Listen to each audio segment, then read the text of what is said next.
복음의 눈으로 보라. 오늘 설교 제목입니다. 복음이 무엇이기에 복음의 눈으로 보라는 것일까요? 영어에서 복음은 Good News, Gospel, 번역하면 좋은 소식, 기쁜 소식이라는 뜻입니다. 그러면 좋은 소식은 무엇이겠습니까? 여러분들에게 좋은 소식은 어떤 게 좋은 소식입니까? 만약 제가 여러분에게 물어본다면 이게 좋은 소식이죠? 라고 어떤 이야기를 하시겠습니까? 우리 이제 연세가 드시다 보니까 손주들이 집안에 있습니다.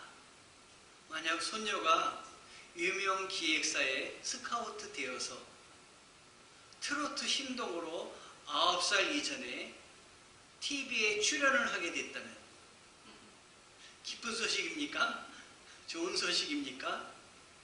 요즘 너무 어린아이들이 텔레비에 나와가지고 멋들어지게 노래를 불러서 놀랍기도 하고 또 안타깝기도 합니다. 나이 많아 취직을 못한 아들이 있는데 취직을 했다면 어떨까요? 좋은 소식이겠죠? 남편이 직장에서 방금 좀 전화가 왔습니다. 나 승진했어. 그 말을 들을 때 기분이 어떻겠어요? 좋은 소식이겠죠? 아무 생각 없이 종합검사를 했는데 암이라고 진단이 나왔습니다. 청천벽력과 같은 소식이 아니겠습니까? 그래서 잘 치료를 받았습니다. 치료를 받다가 보니까 어느 날 의사 선생님이 불러가지고 이제 다 나셨어요. 아무것도 손 안 쓰셔도 됩니다. 얼마나 기쁜 소식이겠습니까, 여러분? 좋은 소식은 나의 문제가 해결되고 바라는 소원이 이루어졌을 때 이게 좋은 소식일 겁니다. 그렇다면 성경이 말하는 좋은 소식은 어떤 것일까요? 성경이 말하는 좋은 소식, 이건 복음을 이야기하는데 복음의 핵심은 무엇이냐? 예수 그리스도의 죽으심과 부활입니다. 이 성경이 말하는 복음은, 부활은 예수님이 우리를 위해서 죽으셔서 우리의 죄를 대속하셔서 하나님께로 나아갈 길을 열으신 것은 예수님이 이 땅에 오셨을 때부터 시작된 것이 아니라 예수님이 이 땅에 오시기 전부터 하나님이 계획하신 언약입니다. 약속입니다. 여러분, 이러한 약속을 굳게 잡으시고 신앙생활 하시기 바랍니다. 복음의 눈으로 보아라. 이 말은 주님이 우리들에게 주신 이 약속을 붙잡고 그 시각에서 보고 생활해라 라는 말씀입니다. 여러분, 복음의 눈으로 본 사람을 구약에서 한번 찾아본다면 저는 단연 리브가라는 사람을 찾겠습니다. 왜냐? 리브가가 아기를 가졌을 때 쌍둥이를 가졌습니다. 그런데 놀랍게도 이 쌍둥이들이 배 안에, 모태 안에 있을 때 싸움을 벌이는 거예요. 저는 모태 안에서 쌍둥이가 싸움을 벌인다는 걸 경험해보지 않았기 때문에 알지 못합니다. 여기 아무도 경험해보지 않으셨는데 다행이라고 생각이 됩니다. 근데 리브가가 오죽했으면 그걸 가지고 하나님께 나가 물었겠습니까? 하나님, 이게 어찌된 일입니까? 왜 얘들이 내 모태에서부터도 이렇게 싸웁니까? 물었더니 하나님께서 작은 자가 큰 자가 작은 자를 섬기리라. 형이 오히려 동생을 섬긴다. 이렇게 이야기를 했습니다. 자, 이 말씀은 하나님이 이 리브가에게 주신 말씀입니다. 하나님이 주신 말씀은 곧 법이요, 그것이 앞으로의 인생을 나타내는 건데, 큰 아들은 에서고 둘째 아들은 야곱이 아닙니까? 근데 에서가 야곱을 섬긴다. 그리고 이 둘 다 큰 민족이 될 것이다. 태어나기도 전에 리브가에게 하나님께서는 이런 말씀을 주십니다. 그 아들 둘을 바라보면서 리브가가 어떻게 키웠겠습니까? 이 말씀을 붙잡고 키우지 않았겠습니까? 말씀이 기준이 돼서 말씀의 눈으로 둘을 바라보고 키웠습니다. 그래서 이 리브가는 편애를 한 것이 아니라 하나님께서 야곱을 에서보다 더 크게 하고 에서가 야곱을 섬기게 한다고 하니까 야곱을 붙잡은 것입니다. 저는 축복받을 때에도 이 리브가가 이 자기 남편을 이삭을 속여가지고 그 야곱의 그 몸에다 털을 붙이게 하고 먼저 축복을 받게 했다, 이렇게 많은 분들이 해석을 하는데 저는 좀 달리 해석을 합니다. 하나님이 리브가에게 주신 은혜, 리브가에게 이 두 명의 앞날에 대해서 예언한 것을 붙잡고 리브가가 행동했다라고 저는 생각을 합니다. 그는 하나님의 말씀을 붙잡고 하나님에게 선택받아서 그 알지도 못하는 자기 남편을 따라와서 살았듯이 이 리브가는 자기의 아들들, 자녀들도 그러한 눈으로 키웠다라는 생각을 하고 있습니다.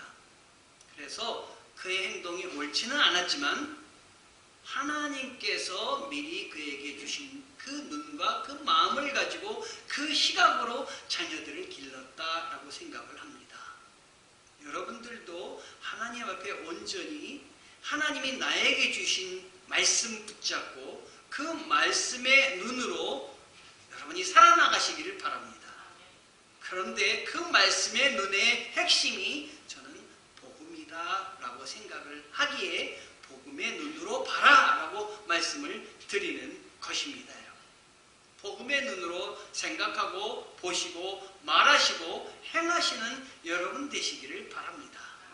복음의 눈으로 바라보고 말하고 행할 때 주시는 축복이 무엇인지 오늘 자세히 들어보시기를 부탁드립니다. 그럼 복음에 대해서 성경이 뭐라고 말하고 있느냐? 로마서 1장 16절을 읽어보면 내가 복음을 부끄러워하지 아니하노니 이 복음은 모든 믿는 자에게 구원을 주시는 하나님의 능력이 됨이라. 예수 그리스도의 부활과 예수 그리스도의 대속과 예수 그리스도의 초림과 예수 그리스도의 재림이 다 복음입니다. 이 복음은 우리들을 구원하기 위해서 하나님이 이 땅에 예수 그리스도를 보내주신 것이 복음입니다. 하나님이 세상을 이처럼 사랑하사 독생자를 주셨으니 이를 믿는 자마다 멸망하지 않고 영생을 얻게 하려 하심이니라. 하나님이 복음을 우리에게 주신 그 뜻입니다. 에베소서 3장 4절에서 6절 말씀은 복음으로 말미암아 그리스도 예수 안에서 함께 후사가 되고 함께 지체가 되고 약속에 참여하는 자가 됨이라. 예수 그리스도를 믿으면 우리 하나님의 자녀가 됩니다. 후사가 됩니다. 상속자가 됩니다. 그리고 하나님이 주신 구원의 약속에 우리가 참여할 수 있게 됩니다. 이게 복음의 힘입니다. 복음이 우리 안에 들어오면 우리의 삶을 변화시켜 주시고 우리가 생각하지 못했던 것도 생각하게 하시고 갈 길도 내가 생각하지 못했던 것도 가게 하시고 품게 하여 주시는 그 은혜가 복음의 은혜입니다. 예수님께서 제자들에게 비로소 십자가와 그리고 부활의 복음을 반복해서 말씀하시기 시작하셨습니다. 당시에는 이런 것을 이야기하는 사람이 전혀 없었습니다. 그러나 예수님께서 이 땅에 오셔서 제자들에게 선포하신 것은 복음입니다. 십자가이고 부활입니다. 십자가를 통해서만 하나님께로 갈 수 있고 나아갈 길이 열리기 때문에 그것에 대해서 꾸준히 이야기를 하셨습니다. 여러분이 제자라면 그런 말을 들었을 때 어떻게 받을 수 있었겠습니까? 제자들이 환영하겠습니까? 십자가에 달려 죽으신다고 얘기했을 때 아이고 우리도 따라 나섰죠. 처음에는 멋모르고 그렇게 얘기했지만 여러분 나중에 자기들의 생각과 달랐을 때 그러지 마십시오. 라고 예수님이 그 얘기하실 때 제자들은 절대로 안 된다고 이야기를 했습니다. 그랬다가 예수님께 호되게 책망을 받았습니다. 하나님의 일은 생각하지 않고 사람의 일을 생각하는구나 야단을 맞았습니다. 그래서 예수님은 또다시 말씀하십니다. 마가복음 9장 31절을 보면 제자들을 가르치시며 인자가 이제 팔려나갈 것이다. 3일 만에 살아나리라. 이런 말씀들을 선포합니다. 복음의 아주 가장 핵심인 십자가에 대해서 제자들에게 이야기할 때 제자들의 반응은 어떠했겠습니까? 제자들은 마가복음 9장 32절을 보면 이 말씀을 듣고 무서워했다. 그리고 아예 이 말씀이 무슨 뜻인지 묻지도 못하였다. 성경에 쓰여 있습니다. 제자들이 기대했던 미래는 어떤 것이기에 묻지도 못하고 그랬을까요? 제자들은 예수님이 그 메시아가 되어서 정치적으로 왕이 될 줄 알았습니다. 왕이 되면 자기들은 한 자리씩 장관이 되었고 고작이 되어서 다스릴 줄 알았는데 죽는다고 하니 왕이 되실 분이 왕도 안 되고 그 전에 죽는다고 하니 이거 정말로 심각한 일이 아니었겠습니까? 정말 끔찍한 일이 바로 십자가인데 왕이 죄인의 그 죄인 가운데 가장 흉악한 죄인이 달려 죽는 십자가에 달려 죽는다고 하니 이건 정말 비극 중에도 비극이 아닐 수가 없습니다. 로이드 존스 목사님이 이렇게 얘기했습니다. 복음이 우리에게 정말 좋은 소식이냐? 라고 질문을 합니다. 혹시 제자들과 같이 복음이 두려움이나 끔찍한 일이 아닌가 하는 것입니다. 복음대로 살아라 할 때 여러분이 정말 복음대로 그대로 살겠습니다 하고 여러분 나서십니까? 여러분에게 기쁜 일입니까? 복음대로 살면 너무도 해할 일도 못하게 되고 너무도 위축당하는 일도 많고 내 가정과 내 사업장에서 진실되게 해야 되는 것도 많은데 정말 복음이 좋은 소식이냐? 예수님이 살라고 하는 대로 사는 게 정말 기쁜 소식이냐? 기쁜 소식이 되었으면 좋겠습니다. 복음을 들을 때 정말로 감격하고 정말로 복음을 들을 때 흥분하고 있느냐? 이런 질문을 스스로 해봐야 될 것입니다.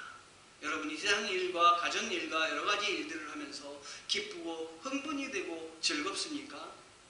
제가 오래 직장 생활을 하다 보니까 나중에 흥분되고 기쁘고 즐거운 것이 점점 사라져가고 있더군요. 그런데 개척을 해가지고 정말 어렵지만 얼마나 흥분되고 한 명 한 명 만나는 게 얼마나 즐겁고 기쁜 일인지 알 수가 없습니다. 한 번은 이 앞에서 어린아이가 교회에 왔는데 새벽에 웅크리고 잠을 자고 있는 거예요. 추운 데서. 그래서 제가 왜 여기서 자니? 그랬더니 이 아이가 하는 얘기가 집에서 쫓겨났어요. 그래서 그 아이를 데리고 들어왔습니다. 이 의자를 침대 삼아 여기서 재워주고 밥을 먹여주었습니다. 이 아이가 아침에 새벽에 자기 시작해서 저녁 5시가 돼서 일어났고 밥도 맞바람에 개는 감추듯 막 두세 공기를 한꺼번에 먹어치웠어요. 집에다 전화했더니 아버지가 제 발로 나간 녀석 절대로 자기가 스스로 들어오기 전에는 받아들이지 말라고 했다고 어머니가 찾아오지도 않네요. 맞는 말인 것 같지만 너무 야박하다는 생각을 제가 했어요.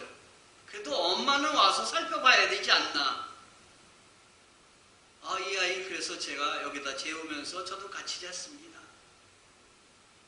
아침이 돼가지고 전화를 했더니 마지못해 엄마가 왔어요. 와가지고 이거저거 물어보더니 야 여기 그냥 있어. 그리고 그냥 가버렸어요. 참 기가 막혀가지고 참 해도 너무한다는 생각을 했어요.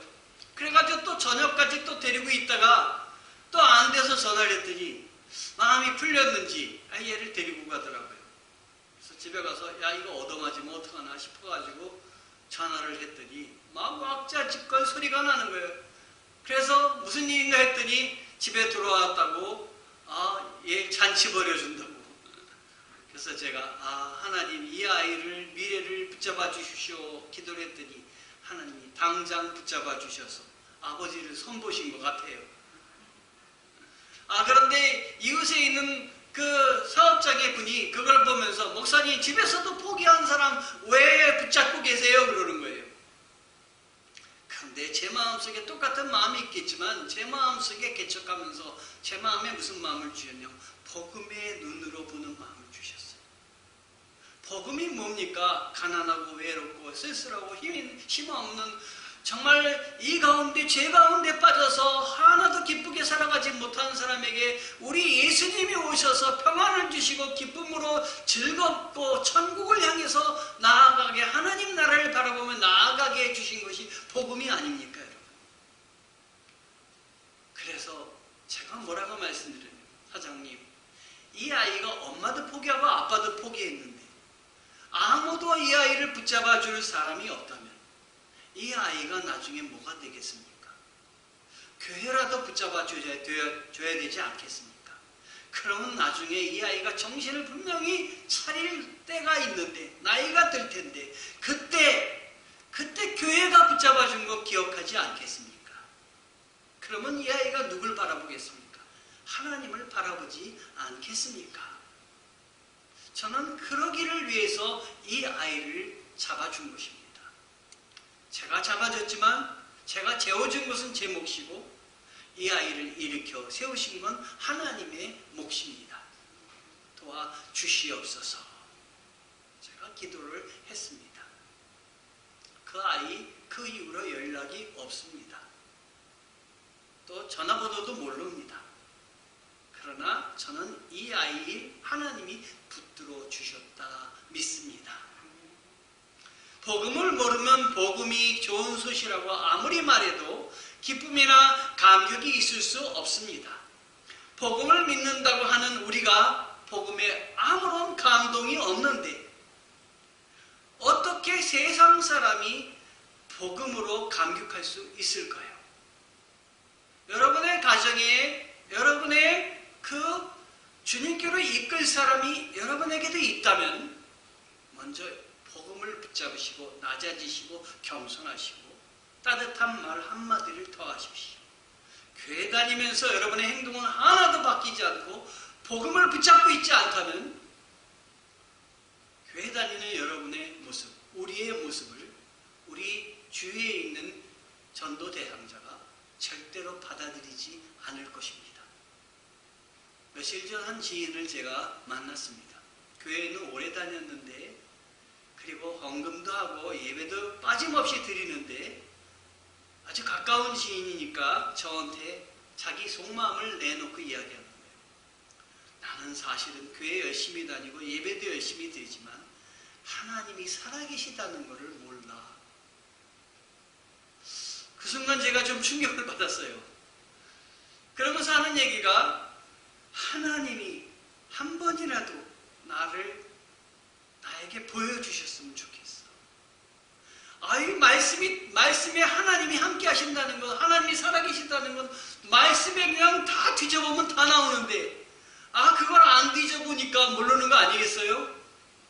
그래서, 뭐라고 얘기할까봐 가슴을 앞에서 치지 못하고 돌아오면서 막 가슴을 쳤어요. 하나님, 저 친구를 붙잡아줘야 되지 않겠습니까? 살아계시는 걸 모르면서 교회 다니면 그 발걸음이 기쁨입니까? 즐거움입니까? 그래서 제가 아무도 모르게 이런 글을 써서 보냈어요. 카톡을. 요즘 카톡이 참 좋잖아요. 전화로 안 되니까 글을 써서 보냈어요. 그 글을 한번 그대로 읽어봐 드릴게요. 한 사람이 새벽에 교회에 나오는데 어두워서 길이 잘 안 보였다. 길이 없는 게 아니고 어두워서 안 보이는 거다.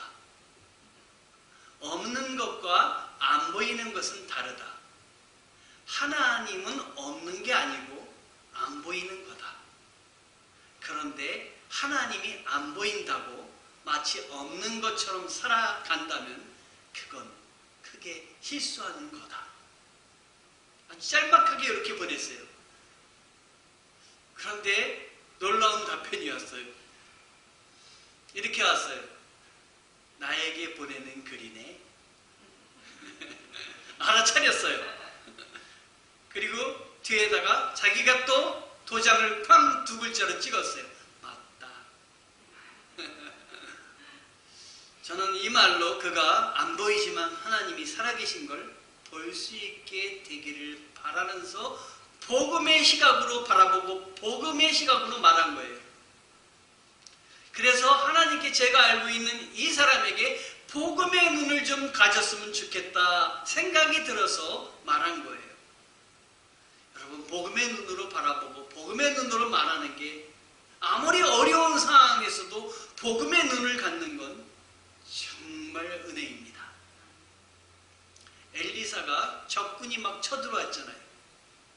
근데 엘리사는 적군을 보니까 엄청난 군대를 동원해서 쳐들어왔어요.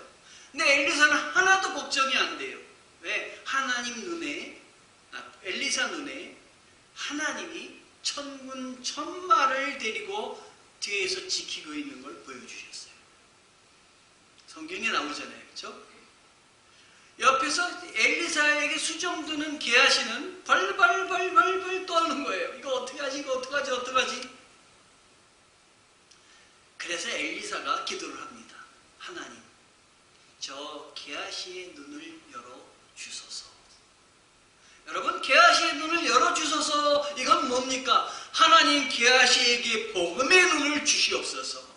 하나님이 살아계시고 함께 하신다는 그 증거를 보여주시옵소서. 여러분도 답답한 사람 있으면 이렇게 기도하세요. 하나님, 저가 복음의 눈이 열리게 도와주시옵소서. 보게 하여 주시옵소서. 우리 교회가 지금 성전을 구입하려고 애를 쓰고 있습니다. 여러분이 하나님 주시옵소서 이렇게 하는 사람도 있지만 마음으로 걱정하는 사람도 많이 있을 거예요. 제가 그래서 기도합니다. 주여, 복음의 눈이 열리게 도와주시옵소서. 이게 안효창 목사가 하려고 하는 게 아니라 하나님이 나를 통해서 하게 하시는 것을 저들도 보게 하여 주시옵소서. 그래서 같이 염려하기보다 기도하게 하시고 같이 동참하게 하시고 같이 하게 도와주옵소서. 그러면 하나님이 이루시는 걸 보게 될 겁니다. 이렇게 같이 가야 결과적으로 은혜가 되고 이루어졌을 때 하나님이 하셨다고 하는 것입니다. 하나님이 하시지 않겠습니까, 여러분?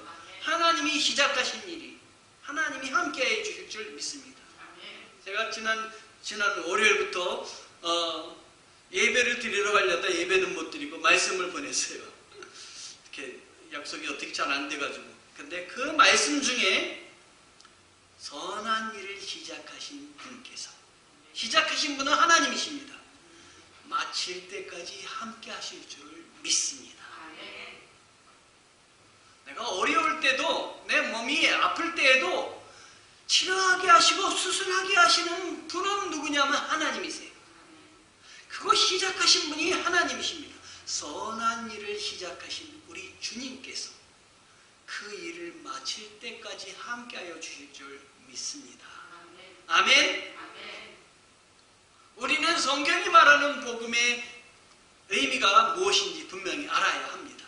예수님은 나사렛 회당에서 이사야 선지자의 말씀을 예로 들면서 복음을 선포하셨는데 이사야서 61장 1절 말씀입니다. 한번 찾아보실까요? 이사야서 61장 1절 말씀. 자, 이 앞에도 한번 보세요. 화면을. 주 여호와의 영이 내게 내리셨으니 이는 여호와께서 내게 기름을 부으사 가난한 자에게 아름다운 소식을 전하게 하려 하심이라. 나를 보내서 마음이 상한 자를 고치며 포로된 자에게 자유를, 갇힌 자에게 노임을 선포하며. 구약에 이미 이사야를 통해서 복음이 뭔가 이야기를 하셨는데 가난한 자에는 아름다운 소식, 상한 자는 고치고 포로된 자에게 자유를, 갇힌 자에게 노임을 선포한다. 이게 복음이다 하는 것이에요. 여러분 가정에 복음이 퍼지기를 원합니까? 세상에 갇힌 자가 있습니까? 노임을 복음으로 선포하시기 바랍니다. 상한 자가 있습니까? 낫게 도와주시옵소서 선포하시기 바랍니다. 주님이 이 복음의 은혜를 받게 해주실 줄 믿습니다. 아멘. 이사야서 52장 7절에 좋은 소식을 전하며 평화를 공포하며 복된 좋은 소식을 가져오며 구원을 공포하며 희원을 향해 이르기를 내 하나님이 통치하신다 하는 자의 산을 넘는 발이 어찌 그리 아름다운가. 복음을 전하는 자의 그 발이 어찌 그리 아름다운가. 복음을 따라 살려고 하는 사람이 어찌 그리 아름다운가. 그냥 아름다운 게 아니라 하나님이 함께하여 주시니까 아름답다 하는 것이에요. 하나님이 도우십니다. 예수님이 이렇게 구약에 선포된 복음을 붙잡아 오셔가지고 신약에서 그 복음을 이야기하셨습니다. 자, 복음은 예수님이 오셔서 오신 것이 복음이지만 그 복음이 여기까지 이미 하나님이 예수님이 오시는 걸 다 얘기하시고 이미 다 준비하셨습니다. 복음은 예수님이 오셨을 때부터 시작된 것이 아니라 창세 전부터 이미 시작된 것입니다. 구약이나 신약이나 복음이란 하나님의 주권, 하나님의 나라가 회복되는 것을 말합니다. 복음을 잘 요약하고 있는 말씀이 고린도전서 15장 3절 4절인데 이 말씀입니다. 나도 전에 받은 중요한 것을 여러분에게 전해드렸습니다. 그것은 곧 그리스도께서 성경대로 우리 죄를 위하여 죽으셨다는 것과 무덤에 묻히셨다는 것과 성경대로 사흘 만에 살아나셨다는 것입니다. 우리를 위해서 죽으시고 무덤에 갇히셨지만 3일 만에 살아나셨다는 것입니다. 세상에서 온갖 소름과 고통으로 살아가는 백성들에게 하나님 나라가 있으니 평화롭게 희망을 가지고 살아나가라 하는 것입니다. 복음을 들을 때 정말 기쁘고 감격스럽고 흥분하고 있느냐? 나 자신에게 질문해 보아야 합니다. 나는 주님 앞에 설 때 주님이 나와 동행하시고 나를 붙잡으신 거에 대해서 감격이 있느냐? 감사가 있느냐? 복음의 내용을 제대로 알고 내가 순종하고 있느냐? 자문해 봐야 됩니다. 오늘 본문에서 요셉을 찾아온 주의 사자가 요셉에게 앞으로 겪을 일들에 대해서 이야기하고 있습니다. 자, 요셉은 얼마나 놀라운 일을 지금 듣고 있습니까, 여러분? 자, 생각해 보십시오. 자기와 약혼 정혼한 마리아가 갑자기 임신을 했다는 소식이 들렸습니다. 유대 나라에서 임신을 하게 되었다. 이거는 정말 폭탄이 터지는 것과 같습니다. 왜냐하면 자기가 결혼할 상대방도 부정하지만 이 자기도 그 부정의 틈에서 벗어날 수가 없기 때문인 것이에요. 그러면 그 여자가 어떻게 되느냐? 만약에 알려지면 율법에는 그 여자는 돌로 맞아서 온 사람들 앞에서 맞아서 죽는 거예요. 그러면 그 남편 될 사람 자기는 어떻겠습니까? 자기는 뭐 아무 문제가 없이 벗어날 수가 있겠습니까? 고민이 되겠죠. 그런데 하나님께서 이 요셉을 찾아와서 그 있을 일들에 대해서 이야기를 하는 것입니다. 요셉아, 내가 결혼하기로 마음먹은 마리아가 임신한 것은 다른 사람을 알기에 그렇게 된 것이 아니라 성령에 의해서 하나님이 이 땅에 너희들을 구원하기 위한 복음의 계획이 바로 너를 통해서 이루기를 원하셔서 그렇게 한 것이다. 이야기를 하십니다. 여러분이 이런 얘기를 들으면 하나님이 여러분에게 주신 말씀으로 받겠습니까? 그 받는 것도 은혜예요, 여러분. 성경 말씀이 있는데 그 많은 성경 말씀을 나에게 주신 말씀으로 받겠습니까? 받는 것은 특별한 은혜입니다. 특별한 사랑입니다. 하나님의 말씀이 하나님의 말씀으로 나에게 들리는 것 얼마나 축복인지 모릅니다, 여러분. 그래서 내가 다른 사람 안 하는데 내가 그 일을 감당한다는 것 얼마나 축복인지 모릅니다. 제가 미국에 갔다가 한 번 오는데 갑자기 방송에 멘트가 나왔어요. 지금 스튜어디스가 아픕니다. 의사 선생님 혹시 있으면 나와주세요. 의사 선생님들이 그렇게 많이 탔는지 몰랐어요. 그냥 여러 명이 막 우르르 나가더라고요. 알고 봤더니 이 스튜어디스가 주스를 따르다가 주스, 그때는 병이었습니다. 병이 떨어졌는데 깨져가지고 다리에 꽂혔어요. 비행기에서 이 피가 나는데 멈추질 않는 거예요. 그래서 의사 선생님이 막 가가지고 그걸 지혈을 시켰나 봅니다. 의사 선생님이 다 들어오셨어요, 이제. 의사 선생님이 제 앞에 앉은 선생님이 그 담당이었나 봐요. 그 다음에 의사 선생님한테 그냥 먹을 걸 다 서빙해 줘가지고 먹을 거 보지도 못하는 과일을 그 앞에다 갖다 드세요. 그러면서. 그래서 뒤에서 저는 그렇게 물끄러미 쳐다보고 부럽다 이런 생각이 들었어요. 근데 조금 있다가 방송에 목사님을 찾는 거예요. 목사님이 나와주셨으면 좋겠습니다. 그래서 제가 벌떡 일어났어요. 앞으로 가다가 잘못 들은 거 아닌가 하고 다시 왔어요. 사실은 방송으로 목사 부른 게 아니었습니다. 제 마음속에 저 스튜어디스가 다쳤으니 얼마나 마음이 아플까. 내가 가서 기도해줘라. 이 마음이 들린 거예요. 이 마음이. 이건 복음의 마음이고 복음의 눈이 아니겠습니까, 여러분? 근데 나가다가 부르지도 않았는데 나가가지고 내가 괜히 아이고 이게 뭐야, 부르지도 않았는데 나가서, 이런 마음이 들어서 다시 제자리로 왔어요. 제자리로 오다가 바로 앉긴 뭐하고 해서 화장실에 들어가고 거울을 딱 보는데 하나님이 뭐라 하시냐면, 야, 칼을 뺐으면 휘둘러야지. 야, 내가 너 가서 위로해 주라 그랬는데 그것도 못해? 바보 목사야. 그래서 제가 다시 나갔어요. 다시 나가가지고 스튜어디스가 있는 1등석 거기를 갔더니 거기 1등석에는 스튜어드 남자 승무원이 권총을 차고 있더라고요. 제가 딱 갔더니 뭐 이상한 사람이 오는가 싶어갖고 저를 보면서 인상을 빡 쓰면서 이러고 있더라고요. 저를 경계하는 모습이에요. 그래서 제가 방금 전 스튜어디스가 치료는 받았지만 마음의 위로를 받아야 될 것 같아서 제가 기도해 주러 왔습니다. 조그맣게까지 저를 막 쏠듯이 쳐다보고 있던 이 스튜어드가 그 말을 듣자마자 저를 향해서 이러는 거예요. 들어오라는 거예요. 그래서 가서 기도해 줬어요. 가서 기도해 줬더니 예수 믿는 사람이었어요. 스튜어디스가 예수 믿는 사람이었어요.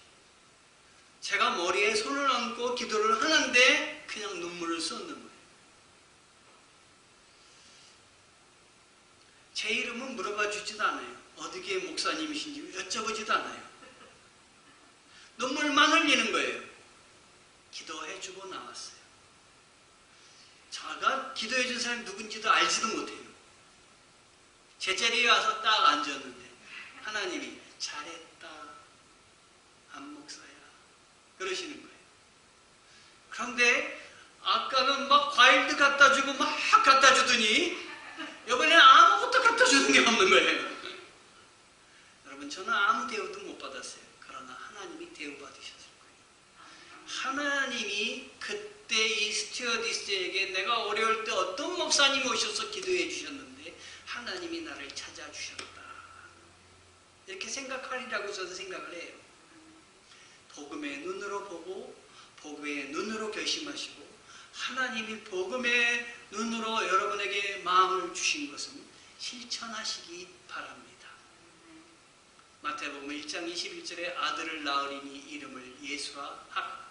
그가 자기 백성을 그들의 죄에서 구원할 자다. 이렇게 요셉에게 분명히 말씀해 주셨습니다. 자, 앞으로 겪을 이 일에 메시아가 너에 대해서 탄생하게 해주겠다라고 하는 것을 이 요셉에게 얘기해 주시는 거예요. 요셉은 어떻게 했습니까? 요셉은 그래서 아기가 낳고 아기를 태어나고 나서 그의 가문에도 이렇게 보통 이름이 항렬도 있고 있는데 그의 가문에도 없는 천사가 얘기한 대로 그 이름 그대로 예수라고 지었습니다.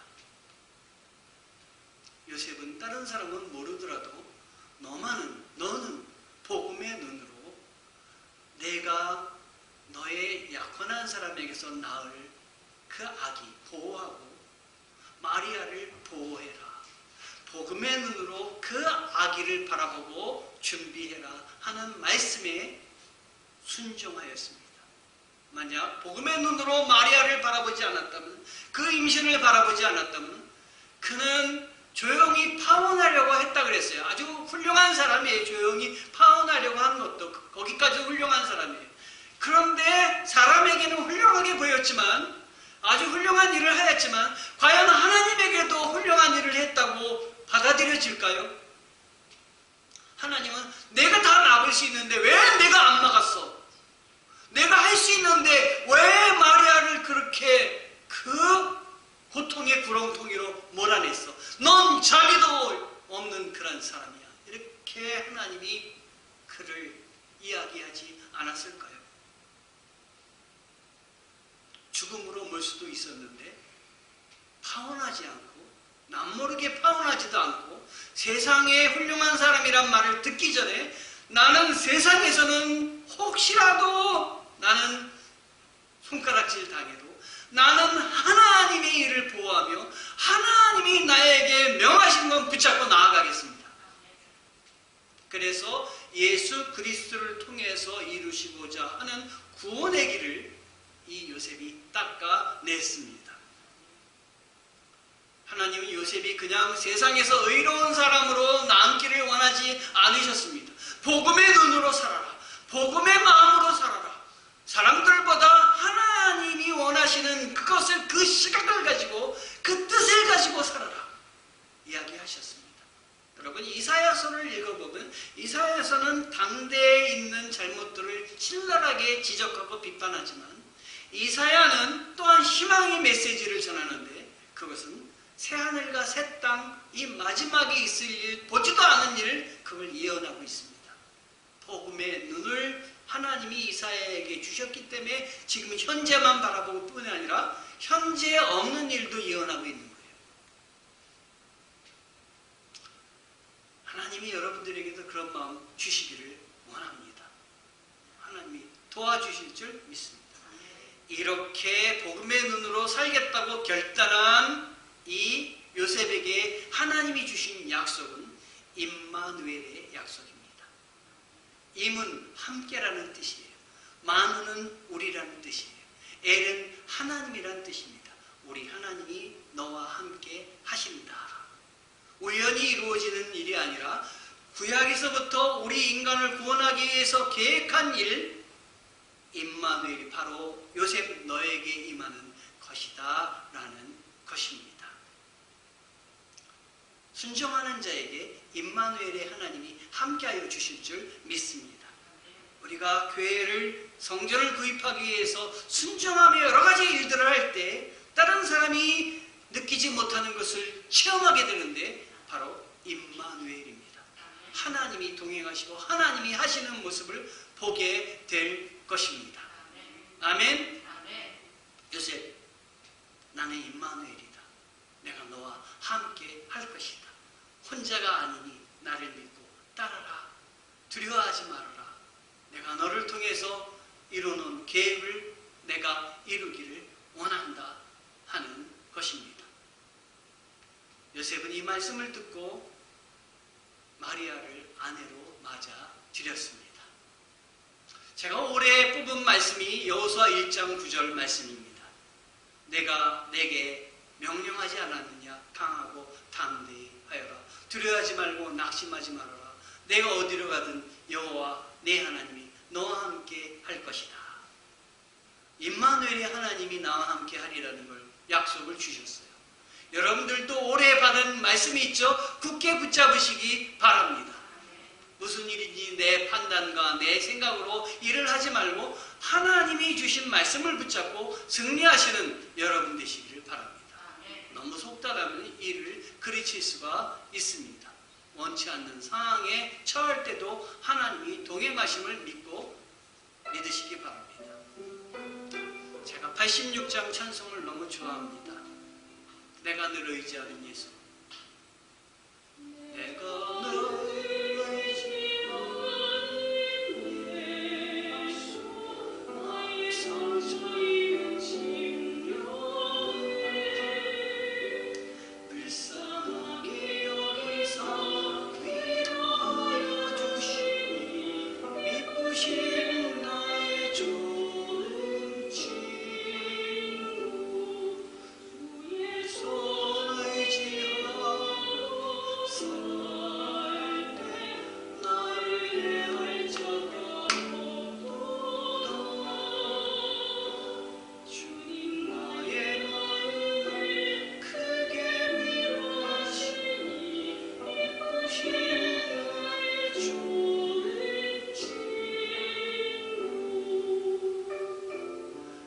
저는 1절도 좋지만 3절이 너무너무 좋습니다.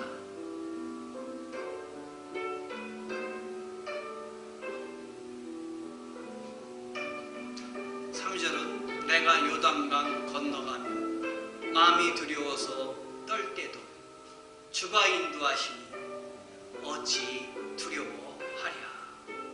미쁘신 나의 좋은 집.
아멘.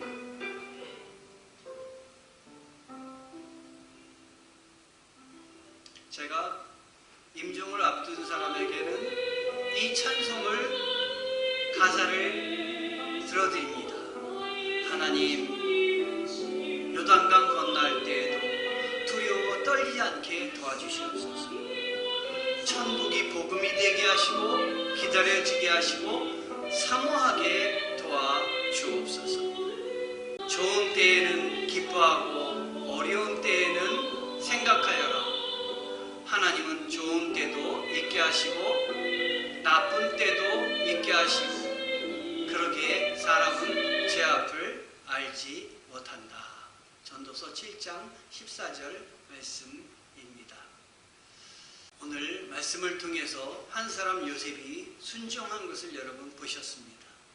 그 순종을 통해서 예수 그리스도가 구원자, 구세주로 설 수 있었다 하는 것입니다. 여기서 깨닫게 되는 것은 하나님께서 새로운 일을 하실 때 언제나 사람들을 부르십니다. 그 한 사람이 여러분 되시기를 바랍니다. 참여시키십니다. 자, 요셉은 놀라서 당황해서 두려워 떨었습니다. 조용히 파혼하려고 했습니다. 그런 요셉을 붙들어서 하나님은 육신의 예수님의 아버지로 세우시고 감당하게 해주셨습니다. 자격이 없는 사람이 그 하나님의 일을 감당할 수도 있습니다. 그러나 요셉을 통해서 보듯이 너무 놀라운 일에 사람이기에 보일 수밖에 없는 그러한 그 당연히 당황하는 반응을 보일지라도 우리 하나님은 붙드십니다. 그리고 생각지도 못한 비전을 주시어서 감당하게 하시는 하나님이십니다. 성도 여러분, 우리의 삶과 신앙생활을 할 때에 따라오는 많은 고민과 갈등이 있을 줄 압니다. 나를 향한 복음의 시각, 나를 향한 하나님의 계획, 복음의 눈으로 바라보시기 바랍니다. 불가능한 성령의 잉태를 통해서 구원자 예수를 보내신 이 일들 같이 여러분들도 즉각적으로 요셉처럼 순종하여서 하나님이 기뻐하신 일들을 여러분을 통해서 이루어드리는 주의 일꾼들이 되시기를 주님의 이름으로 축원합니다. 기도하시겠습니다.